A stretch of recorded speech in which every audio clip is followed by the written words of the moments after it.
کبھی مایوس نہ ہونا اللہ سے کہ میں اتنے گناہ کرتا ہوں، اللہ کیسے معاف کرے گا؟ اللہ بڑا کرے. اللہ تھانے دار نہیں ہے، مہربان ہے، دوست ہے، ہمارا دوست ہے. اللہ سے باتیں کرو، اللہ سے یاری لگاؤ، اللہ کو دکھڑے سناؤ. یا اللہ میرے ساتھ یہ ہو رہا ہے تو کچھ کر دینا. اللہ سے لاڈ کرو جیسے ماں سے لاڈ کرتے ہو.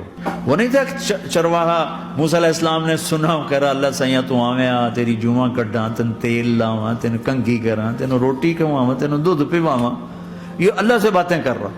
تو موسیٰ علیہ السلام نے اس کو بدبخت یہ کیا کہہ رہا ہے؟ کہہ رہا ہے یا اللہ تو میرے پاس آ، میں تمہیں تیل لگاؤں، تیری جوئیں نکالوں، تیری کنگھی کروں، تجھے بکری کا دودھ پلاؤں.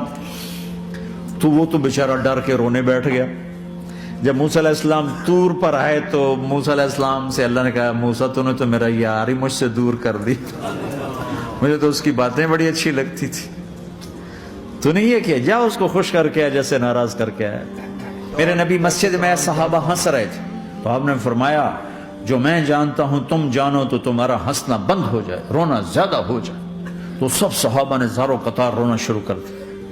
آپ یہ کہہ کر واپس مڑے، دروازے تک نہیں پہنچے تھے کہ جبریل آ گیا کہ میرے محبوب تو نے میرے بندوں کو اتنا زیادہ ڈرا دیا مجھ سے، جا واپس جا، جیسے رولایا ہے ایسے ہی ہنسا کے آ.